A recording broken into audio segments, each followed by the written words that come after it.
And good afternoon, good evening, depending on where you are joining this webinar today. My name is Steve Wexler, and I'm going to discuss inspiring change with data visualization. Let me turn my camera off and share my screen with you.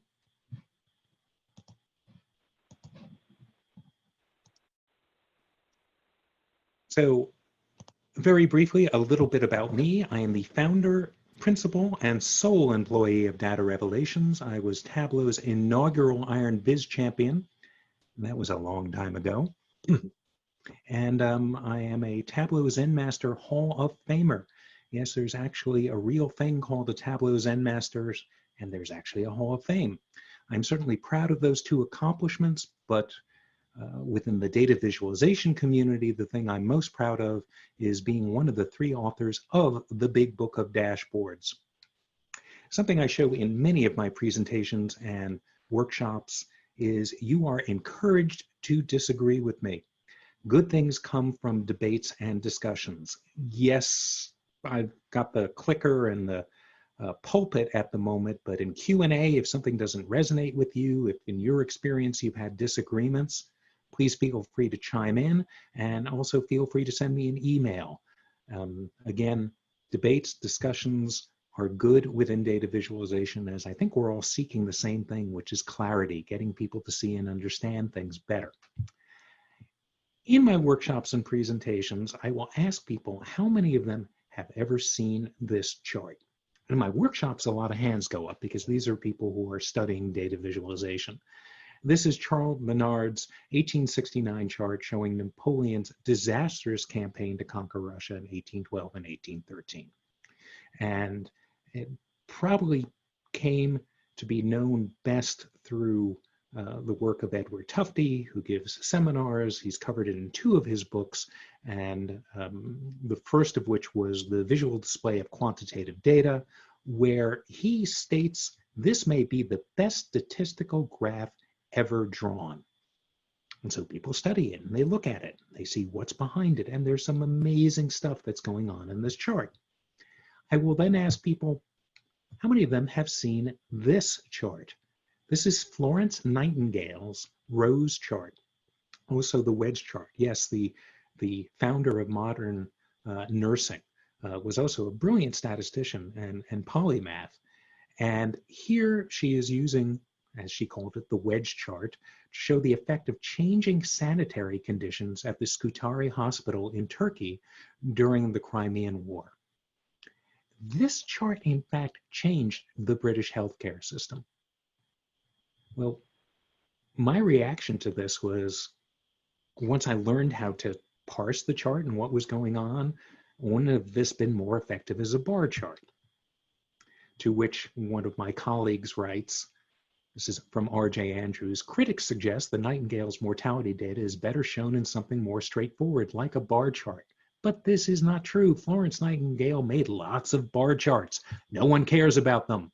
Her roses gripped 1858 readers, and they still hold our attention today. Notice that date, 1858. Notice the date for Menard, 1869. Okay.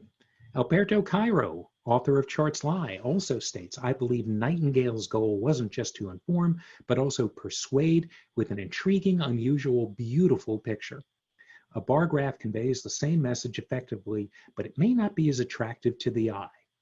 Well, you get pundits writing about these things, presenting about these things, and what's the takeaway?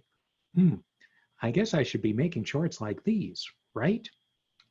No, you shouldn't be making charts like these. And in my head, I hear that really being spit out by the comedian Louis Black. No, you shouldn't be making charts like these. Important. Remember, always be thinking about who is your audience and what is the message you're trying to tell them. And Menard and Nightingale absolutely knew their audiences. The expectation in that time was someone would be reviewing this carefully at their drawing table, and they would actually have a ruler in hand so that they could measure the size legend and then compare that with the chart. Can you imagine showing the wedge chart to a busy executive and he or she saying, wow, this looks amazing. I wonder what's going on here. Let me go get my protractor and try to unpack this. That's not going to happen now. So knowing your audience and what's going to help them, that's essential. And my frustration and the frustration of workshop attendees and people who want to learn this is we hold these wonderful historic visualizations up as something to emulate because of the changes they made. In the case of Nightingale, it changed the world. And you want to do something like that. What I want to do is show you some more modern examples that in fact change the organization. I want to give you some inspiration that you can find in the real world.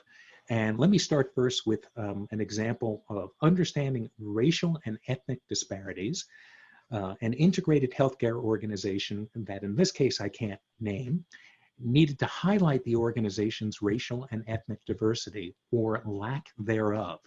Their Diversity and Inclusion Council built a visualization to show imbalances between the organization's workforce and the community it served. The overarching goal was to make sure those coming to the healthcare organization felt represented both by the physicians they were seeing and in leadership. So this is what they came up with initially. And gee, it looks like 3 good things and 7 bad things. Well, what do we have happening here? Well, the community is 60% white, but in fact, the representation in this healthcare organization is 69%. Let me highlight that for you over here. Yet we're saying this reflects the community. It in fact doesn't. It's an overrepresentation. And here, Hispanics represent 13% of the community, but the representation is only 5%. You kind of do the math in your head. You see there's a problem, but just the indicator pointing down, if you have to look at a table full of numbers, then this is not really data visualization.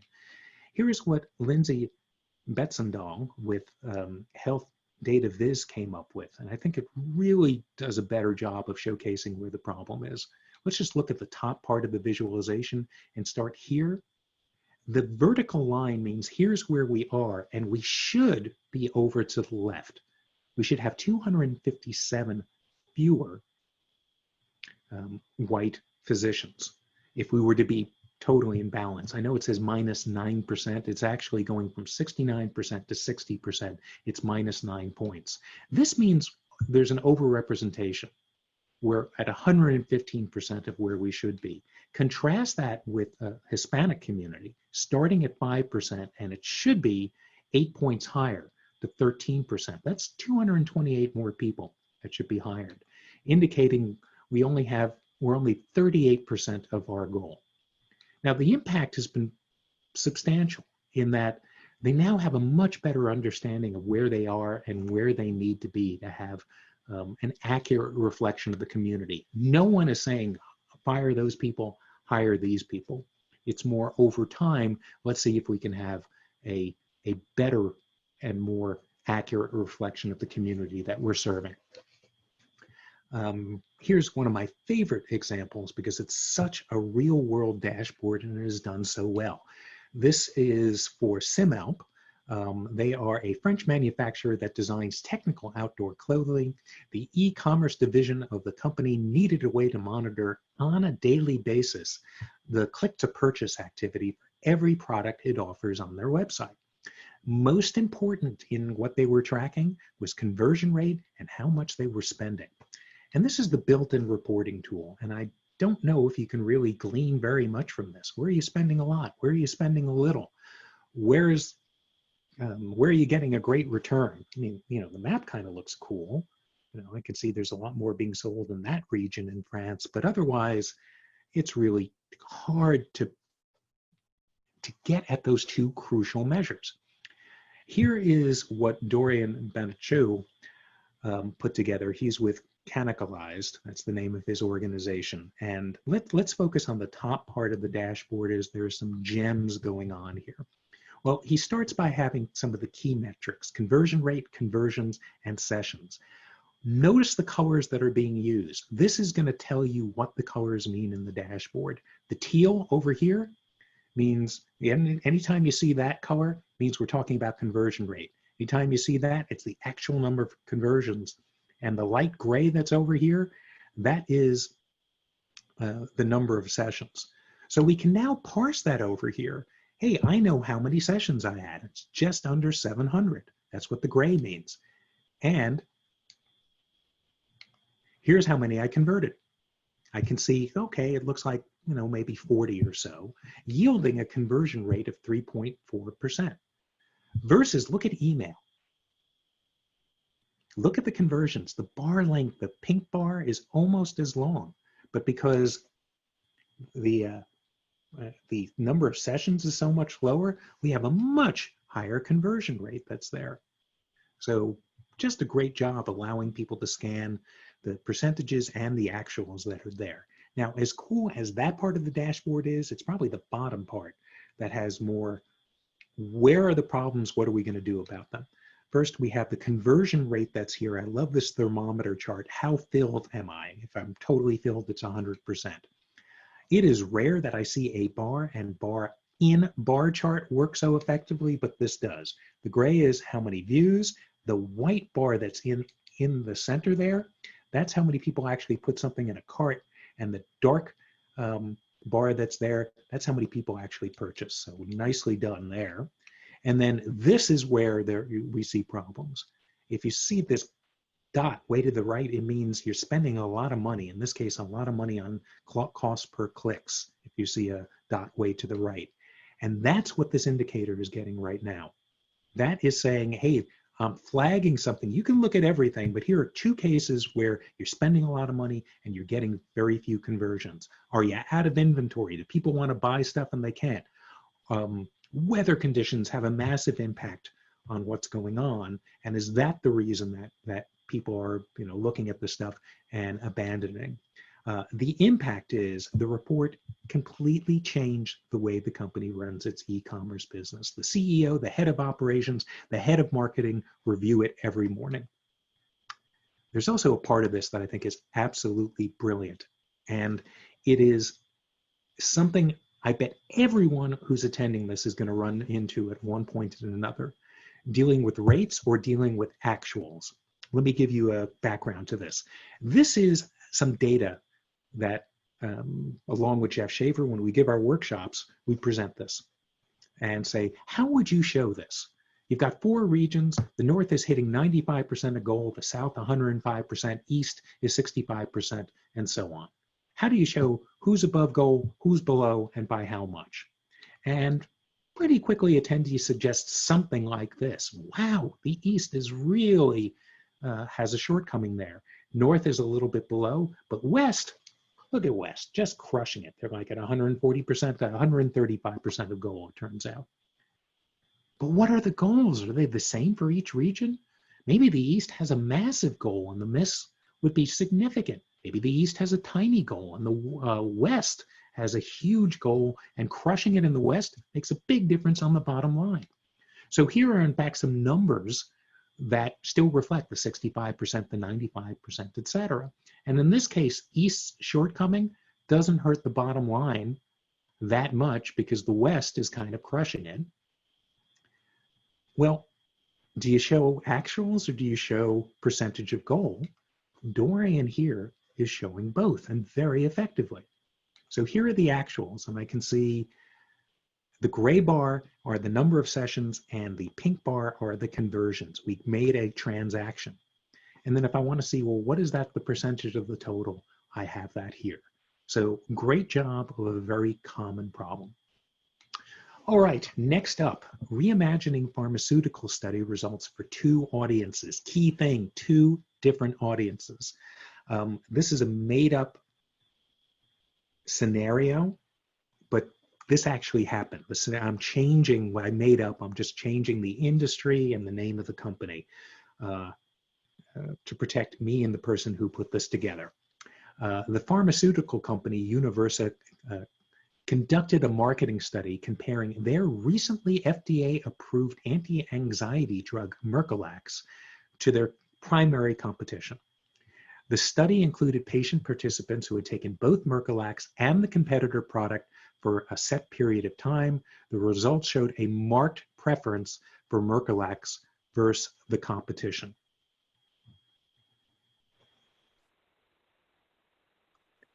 This is,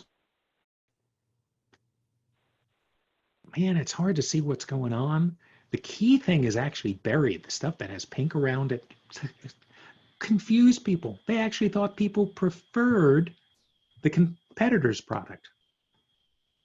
Well, Cole Knaflic met with the client, and they decided they really needed to define who their audience was. And actually, it turned out to be audiences. And they came up with these two ways of presenting the data. Wait, what's that odd thing on the left? Well, they didn't just show the thing on the left to audience one. Let me explain. They knew this is going to be part of a live presentation. There would be psychiatrists in the audience who might be captivated by a narrative and maybe solving a puzzle. They knew who they were speaking to, so they started like this. Imagine a single square represents a patient in the study we conducted. There were 99 patients we studied.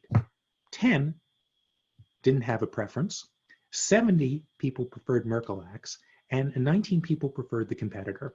Of the 70 that preferred what we were offering, 34 cited a lack of mood swings, 29 people cited better anxiety relief, and the remaining 7 said no particular reason or other reasons. In any case, they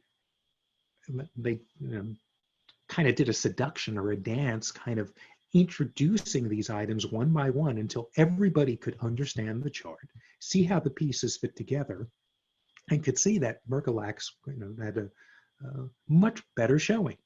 That worked in a 20-minute presentation at lunch to a bunch of psychiatrists in a live presentation setting. The other people who needed to be armed were salespeople who had a minute or two to meet with a overtaxed physician in his or her office. And this is what they presented. Boom, 70.7% for us, 19.2% for the competition. And here's why they preferred us. The lovely bar chart comparing. Look how much more for us, so few for them. And the impact was, let me go back a little bit, a much easier time getting the audience to understand the results of the study. And perhaps the best indicator was that, besides the anecdotal evidence, was a significant increase in the number of prescriptions written for Universe's new product. With respect to showing that waffle chart, I think of my friend and co-author, Andy Cotgreave, and he has Cotgreave's law. He says, the longer an innovative visualization exists, the probability someone says it could have been a line or bar chart approaches 1. So that was the first thing I did. First thing I looked at was, why didn't you just show this as a bar chart? Look, Mercalax is crushing the competition and those who have no preference. Oh, you like the idea of showing individuals? We can make it a unit chart, but still do something people do really well, comparing length from a common baseline or comparing position from a common baseline. Oh, you want to get the sense that these are actually people? Well, let's make it people-ier by adding gender-neutral icons that are here. And Knaflic and her client considered all these things and said, in this case, and maybe 99 times out of 100, the bar chart is the thing you should go with. In this case, in the presentation setting with a guide or Sherpa to walk people through the stuff, waffle chart worked better. By the way, I've seen some really good cases for waffle charts when you want to give people a sense of, well, just what is 99 people? What's 500 people? And with showing probability or sparseness, this can be very powerful. This is one of my favorite practitioners in the space, Lindsay Poulter. And she was looking at the Fortune 500 and how that only 5 companies have Black CEOs. And here's her way of visualizing this. And for one thing, it's, oh, that's 500. And then you can see the sparseness of this. So I thought this was a great job. Can you glean the insights you need from your KPI dashboard. This one comes from JLL, a leader in facilities management. They oversee a global portfolio of properties ranging from 42-story towers to retail sites in small towns. Management needs to monitor key metrics and attend to anything that is underperforming. And let me show you a snippet of their initial dashboard. Wow, looks like they're doing great. Look at all the green. Well, assuming you don't have red-green color vision deficiency, look at all the green and look at that one place where there's some red, all right? But look at all the things this does not answer. The red item, did we miss by a lot or just a little? And that red item, did that just crop up this week, this month, or has that been going on for a while? And look at all those wonderful green KPIs. Did we crush it? Or did we just squeak through on some of them? And maybe most importantly, while the organization may be doing great overall, are there regions, countries, cities, individual properties, etc., that are grossly underperforming? So this is what they have now. This comes from Hesham Issa and Simon Beaumont and Chris Lay. And let's look at some of the details of it. Let's just look at the top part. First part is just some indicators to say, out of 687 countries, 181 are having a problem. Well, wait a minute. There aren't 687 countries. Some of the countries are missing in a lot of metrics. They've got 30, 40, 50 different metrics here. For this particular area, which is service quality, maybe overall things are going well, but we've got some problems in 36 out of 187. Also, how far ahead of goal, how far behind goal are we? Well, the goals are different. For metrics 16 and 17, we're supposed to be hitting 90%. Okay, we're doing quite a bit better. Here, we're only supposed to be hitting 85%. Here, we're supposed to be hitting 95% for these two, for measures 22 and 23. And I can see there's a shortcoming. Well, that shortcoming of, wow, 88.1%. Quite a bit below the 95% we should be. Did that just happen now, or has it been going on? Ooh, the spark lines say it's been going on, but at least we're now seeing an uptick and it's getting better. Also, wait a second. This over here, that's a blue dot. Blue means good. Why is there this orange indicator? It means overall, the organization is doing very well with this metric, but if you hover over it, you'll see 3 countries are not doing properly, are non-compliant with this. And the impact was significant. The dashboard is the embodiment of what good data visualization is all about, finding insights that would otherwise be hidden, as well as time to insight.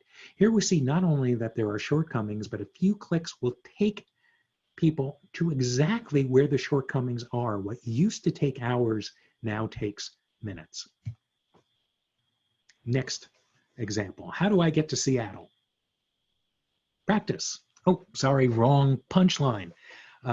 Major airline looking at tracking passenger and very much revenue between different segments.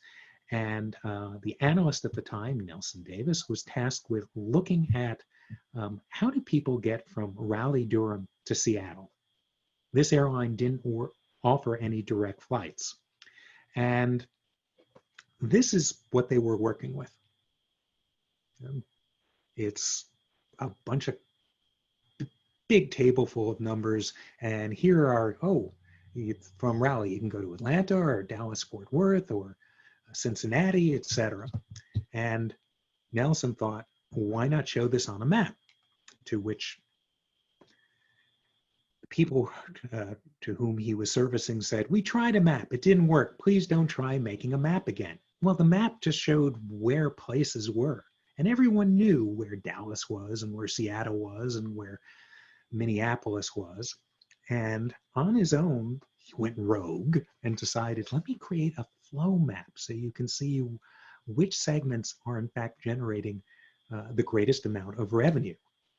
And people went nuts for this. They had never really understood the data, and seeing that direct flight between Atlanta and Seattle was a huge revenue generator. It changed the way they perceived the problem, what was going on in their organization. And of course, Nelson was rewarded with, oh, how? He did this for Raleigh to Seattle. We got a whole bunch of other markets we want you to look at. Similar type of, wow, we just didn't get this at all. This one comes from Greg Lewandowski, and the stratification of partners within an organization. And that there would be discussions, hey, just let's look at our top 10 partners. Let's look at our top 25, our top 50 partners. And he said, why are we just taking this arbitrary number? By the way, they had 25,000 partners. He suggested, why don't we see how many make up 25% of our sales, 50% of our sales, 60, et cetera. And this reminds me of the, I said, oh, I know how this is going to come out. This is like an 80-20 rule type of thing. That's a Pareto analysis, which is 20% of your customers, 20% of something is responsible for 80% of something else. 20% of our customers are responsible for 80% of our sales. Well, this is what Greg discovered. 9 partners were responsible for 25% of the income. But he wanted to have a way to really focus on the fact that a tiny number of partners were driving so much income. So he started with something like this. That is 25,000 dots.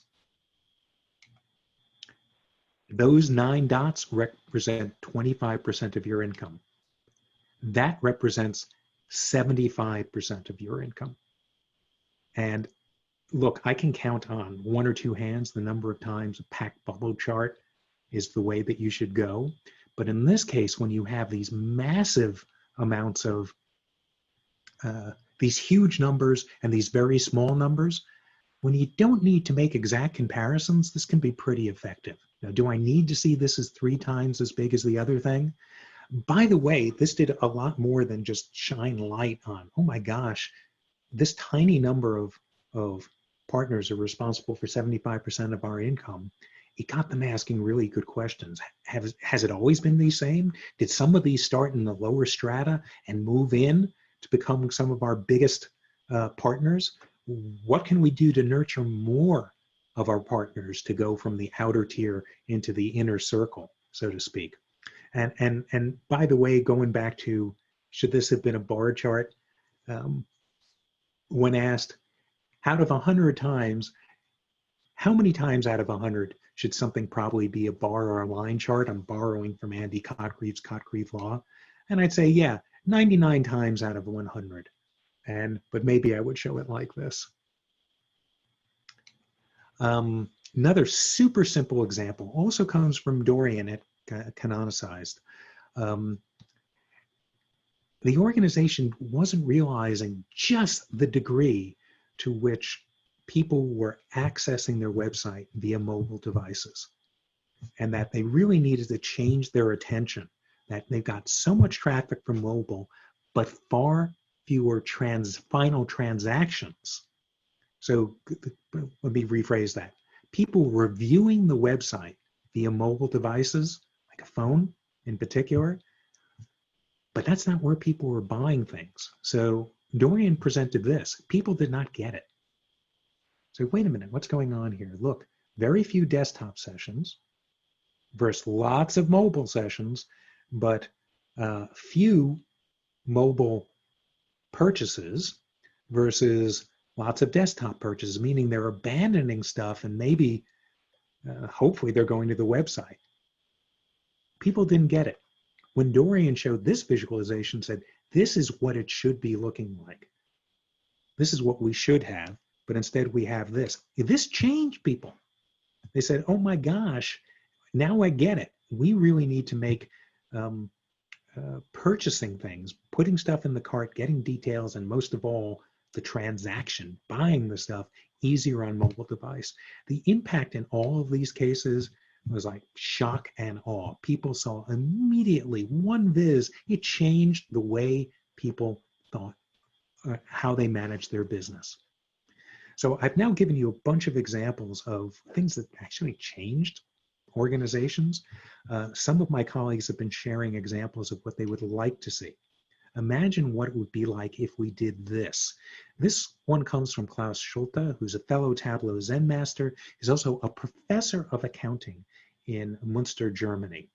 And he has a frustration, and he wants his colleagues, accounting colleagues, to embrace data visualization. But when he shows a traditional balance sheet or P&L to people not steeped in accounting, it's just a boring sheet of numbers. And he's thinking, maybe I can get people to see where our revenue is going, how much is going to gross profit, how much is going to EBIT, EBITDA, et cetera, and the changes over time. So this is still a work in progress, this fancy SAM key. Also, it's got this cool toggle. We can go between dollars and percentage of revenue, so you can see what your margins are at each point, because people are looking at that. But he's getting a lot of interest in this. This next one comes from my chart chat colleague, Amanda McCulloch, and she was looking at lab test results and how they are related to people. And I don't know how anyone can read just a table full of numbers and make sense of it. In her case, she has a genetic mutation that makes her considerably more likely to possibly come down with several forms of cancer. So she was presented something like this. The likelihood of getting a particular cancer was 1.9% for the general population, but in her case, her risk was 55 to 82%. And she suggested, well, why not show it like this? Here's everybody, general population, and here's your risk. And here it is for a variety of different cancers and where you are. This just means she has to be screened more often, make sure that they find it, they can take care of it quickly. But this envisioning healthcare data, and maybe my favorite example that I've seen comes from Katie McCurdy with Pictal Health. And she will meet with individuals and help them visualize their healthcare history. Anyone who has a chronic condition, you're going to doctors and you are constantly reciting what happened, when it happened, how bad the pain was, what medications you were on. And what a beautiful and brilliant way to express, here's what's happened. Here's when I came down with this mono. This is when I started having digestive issues, symptoms worsening, several symptoms at once, symptoms peak indicating, how much pain and difficulty, taking certain medications that we have down here. We can see it's improving things quite a bit. And it has engendered conversations that have made it much easier for a physician to understand what's going on. It's very much empowered the patient. And I would love to see more things like this. I'm going to share an example that I had that was pretty potent. But first, I want to discuss the joys of disaggregated data versus summary data. And imagine some salary comparison system where you can type in your ID in your company and see the average of your salary, see your salary versus the average of everybody else in a similar position. And you're looking at this and going, well, what's going on here? I'm making almost 74,000. The average of everybody else is 102,000. How miffed are you? And maybe you'll say, well, I haven't been with the company as long, and maybe I'm not as experienced in this area. Let me show you exactly the same data, but expressed differently. And now in this case, I think you're going to go from being a little miffed to being absolutely livid. You are not even in the top quartile. This is exactly the same information. You're still making the 73,000, almost 74,000, but you're seeing a distribution and showing where the upper quartile, the median, and the lower quartile is. And you can really see where you are within this universe of however many dots it is. And it reminds me of this wonderful cartoon from the book Math with Bad Drawings from Ben Orlin. So what would my starting salary be? Well, I'll put it this way. The average starting salary is $80,000. And then you discover that you and all your coworkers are making $30,000, and the CEO's son is making $430,000. So You'll see why I brought up this disaggregated data example. I want to discuss my story and when I had an opportunity to change people's behavior. If you go to datarevelations.com and go to the About page, there's a data visualization, showing my background. My background is as a musician. This is what I did for a long time, and then I started taking it up again. In any case, after a long hiatus, I started playing bass again. And in 2004, I discovered I really loved Motown, and in particular, the bass playing of this guy, James Jamerson.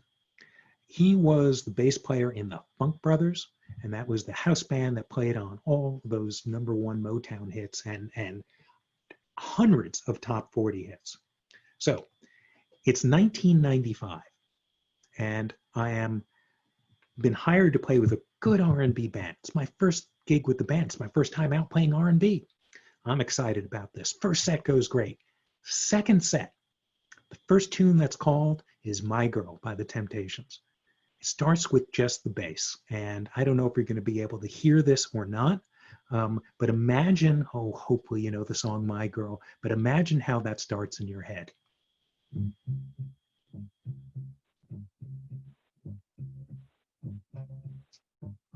Okay, I got to stop playing that as much as I'd like to play that. In any case, instantly, a bunch of people start screaming. Everybody is on the dance floor in 5 seconds. I'm holding my bit playing.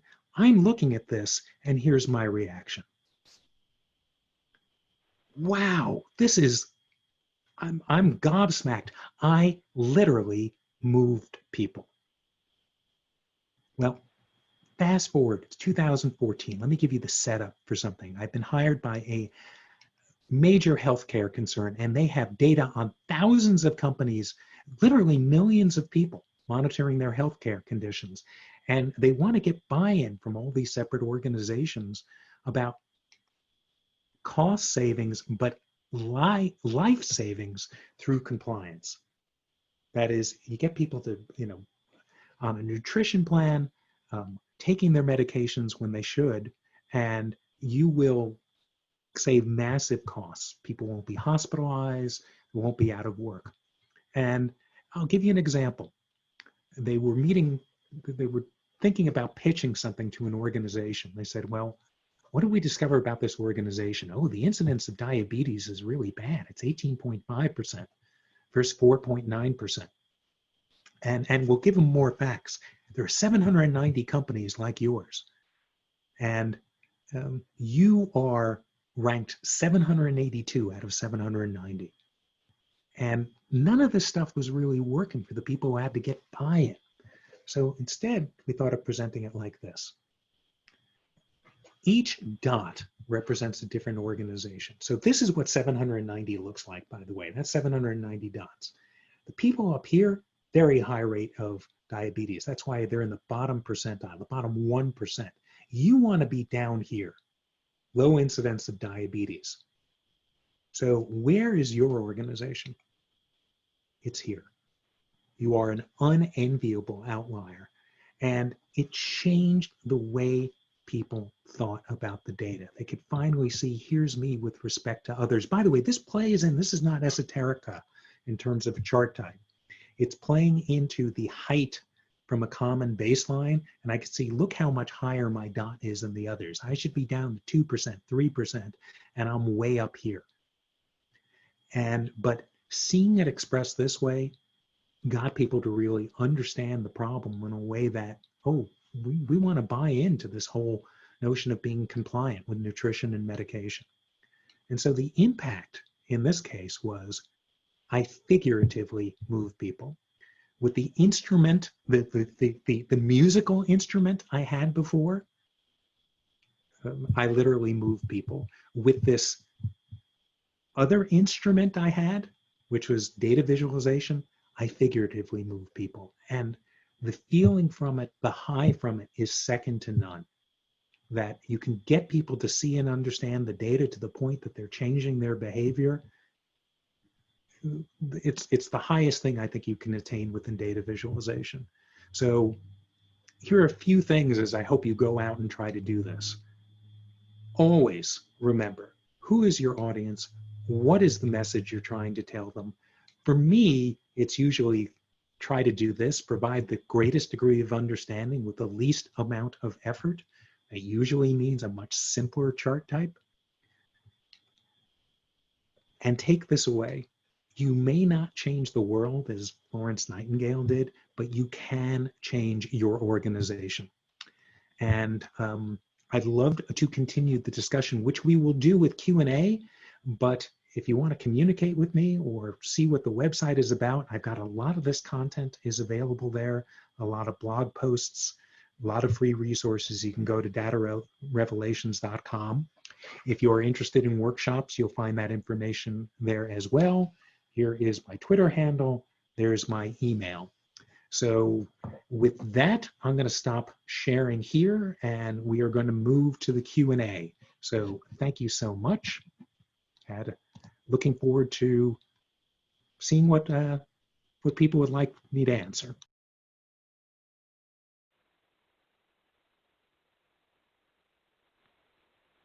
Hello, folks. We're now moving to the Q&A portion. We'll share a slide in a moment, and I will start taking some of the questions that we have here, some of which will be a little difficult because I'll be referring to stuff that I showed and you may not see it. Hold on, there we go. Here's our Q&A section here. So Stuart asks, on the diversity chart, I don't like showing percentages of percents. The left side chart looks good, but I have issues with the right side, 115% of balance. Realize this is kind of similar to what Dorian was doing with, I'm going to show you the actuals versus the percentages. And there were a fair number of discussions with the designer, Lindsay Bensenthal, and Health Biz Beta as to why these two charts be paired. I'm going to pair this with a question from Lucia in regards to racial disparities. How much of a rate difference would indicate a discrepancy? I feel grossly unqualified to answer that question. And Stuart, same with the other thing. I'm not saying that you're wrong. I'm saying there was some discussion as to why both might be warranted. This was designed to give people a better handle on what their situation was and to start discussions. So I don't know, hey, when are we within a range that would be reasonable? I'm not qualified to answer that by any means. Let's see, Robert Smith is asking, when determining the best way to visualize data, what are the top questions to ask? Audience, define top 2 crucial measures, etc. Goodness, I wish I had this systemized for you. But having direct access with the audience or audiences has always made for better work on my part. In fact, I try to turn my audience, my stakeholders, into my collaborators. I want to iterate, try stuff, and get feedback from them early and often. And I have a whole blog post on this at Data Revelations about the importance of turning your stakeholders into collaborators. You will think something is really clear, and then you show it to them, and you realize, oh, they're seeing it with fresh eyes. Oh, if we do this, it's much more apparent. You'll also have a discussion of this measure, these metrics, are they really as important as we think they are? By the way, it's easy for me to say, yeah, why don't you just make an appointment with the CEO and, spend 40 minutes and then meet with her or him, every couple of days for 30 minutes and show the data. I realize that's impracticable, but if you can have that type of interaction, it would be great, and you'll get better stuff. Also, your stakeholder, they'll become a huge promoter of the dashboard when it comes out. Paolo is asking a kind of similar question in this. How do I go about getting to know my audience, considering that there's always a big diversity in terms of preferences? Should it always be done with a survey? How much attention should I pay to previous reports and their acceptance? What's a good strategy to meet audience expectations at a glance? So realize if you ask for preferences, they may say, I like red, yellow, and green, and I like 3D pie charts. And probably know that's not a great way to be showing the data. If instead you say, which of these is faster at answering the questions you want to have answered, and again, I'm thinking of an email correspondence or one-on-one, they may start to appreciate some chart types that they hadn't considered before. And you, at the same time, are teaching them how to read some of these charts. So where they said, hey, I really like pie charts, and 3 pie charts side by side would be great, and 19 segments each. Ask them to answer these questions and show them how much faster they can answer those questions with something which is maybe a better approach to it. You can certainly do the survey. You can certainly try to find people who are representatives of this, but having a discussion as opposed to just what do they prefer, I would highly recommend that. Let's see what else we have here. Mattis is asking, can you send directions on how to make the dot chart that was showing regarding diabetes? It's called a jitter plot. I've got some alternatives that I now even like better. If you go to datarevelations.com and type jitter plot, or just jitter, you'll get a bunch of different approaches. There are other approaches besides mine, by the way, to this. So after going to datarevelations.com, go to just do how do I create jitter in Tableau into Google, and you should be fine. L. Munt is asking, on the diabetes chart, do you think it would have made more impact if the scale was reversed? I would have thought that people would instantly resonate. Gee, we're at the bottom, but we should be at the top. This is an example of what Andy Cotgreave calls existential angst. What chart should you be doing? And I'm thinking, should it be left to right? Should it be top to bottom? Should it be with the reverse axes? I wouldn't say I lose sleep over this, but I'm in agreement with you. I don't know if that is, should I reverse them? Because, wow, we're at the bottom as opposed to at the top. But I think people are used to the idea, unemployment is really high. That's bad. So I think with the guidance and showing it in a presentation type of situation and walking people through, well, here are 790 dots, and then maybe you scatter them, jitter them. People up here, really bad. People down here, really good. Let's see where you are, kind of like that waffle chart example. But I'm with you, Helmut. Let's see. Carlos is asking, have I studied user experience and user interface for improving my data visualizations? Well, they can't possibly be improved, Carlos. Of course they can. The two things I'm going to refer to, one is a more formal study on this stuff, and the second is more anecdotal. So the more formal thing is Tableau has done a bunch of eye tracking studies and put dashboards in front of people and seeing what are they looking at, where are they gravitating towards, et cetera. More formal would be ask people if they can answer certain questions. What I've started doing with colleagues, former students will now do it with me. A lot of them have become just peers at this point. I think a lot of them are better at this stuff than I am. Is they'll just show me a dashboard and say, can you tell what's going on? What is this trying to show you? Do you understand these pieces? Does it make sense to you? And you can learn a boatload from this. Again, it is meeting with people individually or in person, or no one can meet in person right now, synchronously.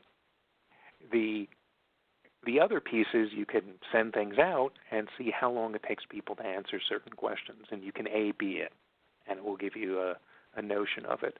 But I'm probably not as far along with this in terms of formal study. Winnie is asking, do you have to write code for all those graphics, or is it part of a plug-and-play Tableau packet?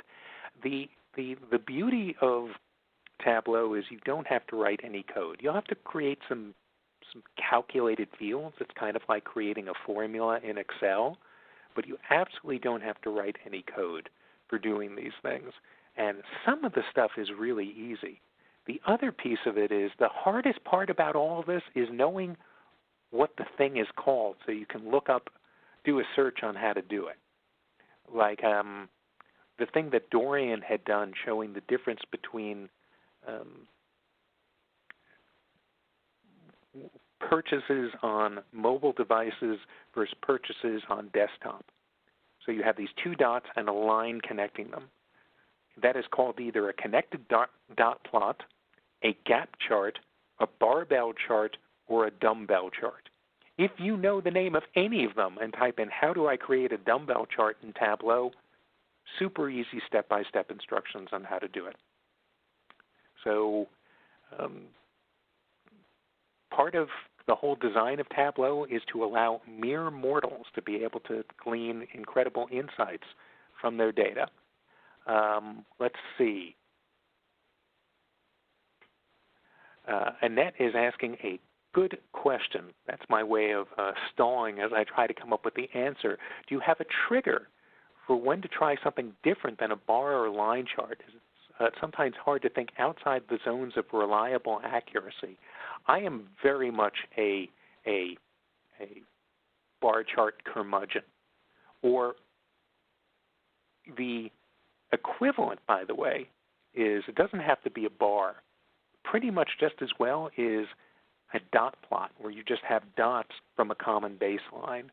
Or one of my go-tos is something called a lollipop chart. It is more, to me, and a lot of my stakeholders, is a little more visually alluring. It isn't as heavy as the bar chart, but it has the analytic integrity. It's super easy to see how much bigger is this than this, or how much further is this thing from this thing. So it's hard to shake. Why am I taking away something that's easy to understand and parse and giving somebody something difficult? Well, let's go back to that 25,000 dot packed bubble chart. Is it important that I can make an exact comparison, that I can see this is 450 times as large as that? No one can do that. So in that case, maybe this, let's go for a visceral reaction and not allow accurate comparisons might work.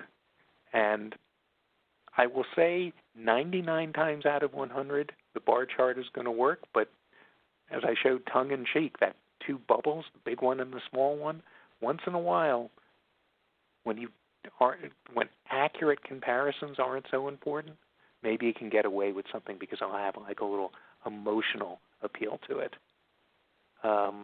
Let's see. And I'm just parsing the question here.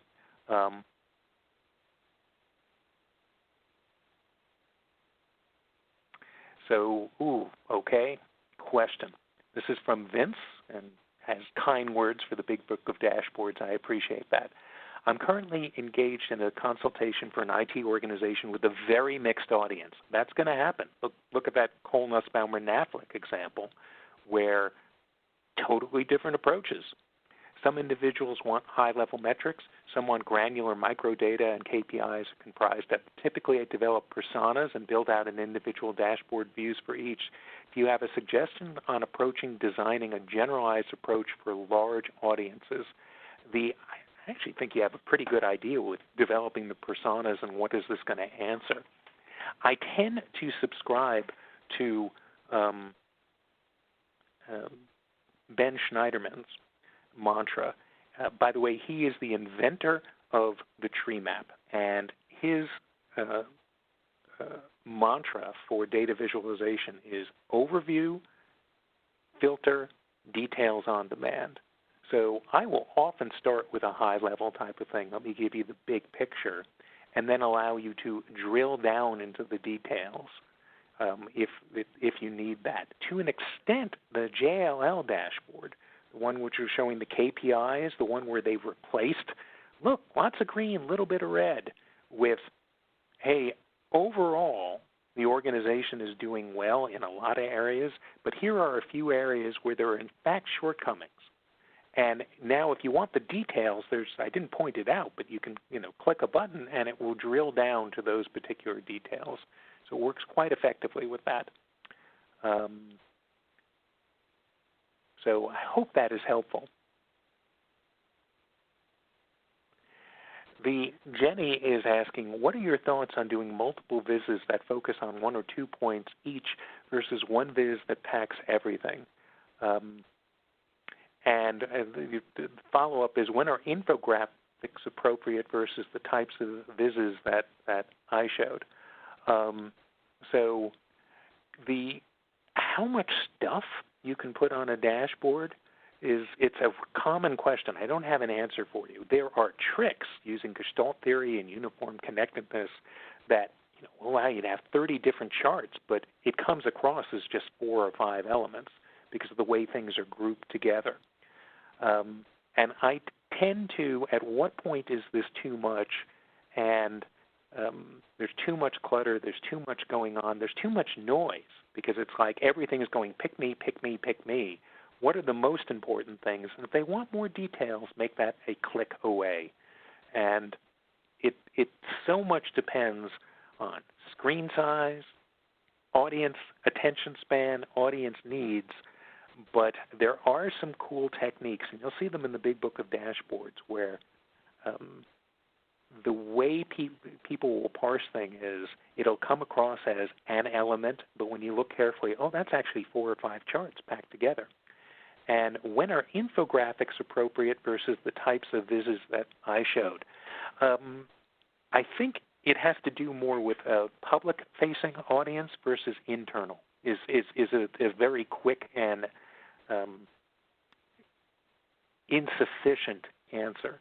So I very rarely have to create things that are out for general purpose consumption and that have to be so visually alluring it stops people from going to a different web page, or if they're reading something in a magazine, what is going to make them stop and not go to the next page?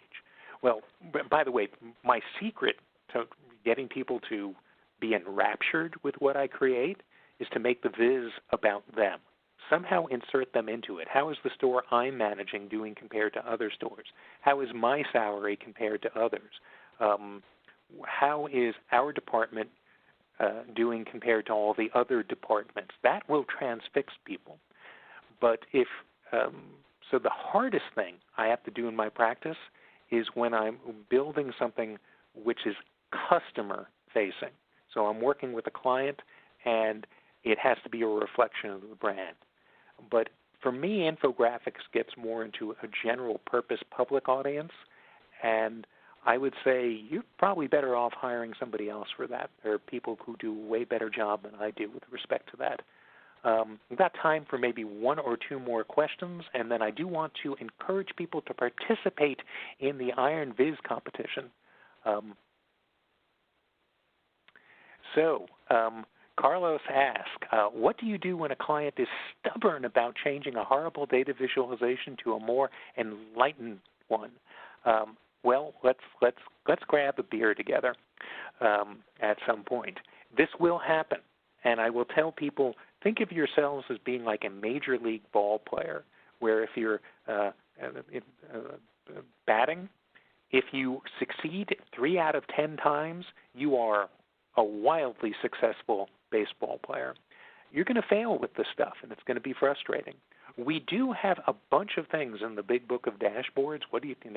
How do you deal with someone who wants pies and donuts? How do you deal with someone who sits on red, yellow, and green? How do you deal with someone who loves packed bubbles? And hopefully the notion of which of these is answering your question faster, I would go with that rather than, well, visual best practice says we should be doing this, and you clearly don't know what you're talking about. Probably not the best approach. So I would try it that way. My apologies that I couldn't get to the other questions, but quickly. I do want to encourage people to participate in the Big Iron Viz competition. This is an and the prize money is much higher than it was when I won the thing. It's also, well, got some amazing competition. First prize is $10,000, and everyone gets a prize this time. And do not be intimidated by some of the things that you are seeing. You will learn so much by participating in this. You'll have an expertise in a certain area. It will up your game. You'll be able to add it to your portfolio. So look at tableau.com/ironviz. You have another week or so in which to participate. And I do not know anyone who has participated in this and did not think that it was extremely worthwhile. So, hey, thank you again. Let me go back to the first slide. I'm at datarevelations.com. Go to the website, sign up for the newsletter, check out the content, perhaps take a workshop, and it's been a delight spending some time with you today. Thanks so much.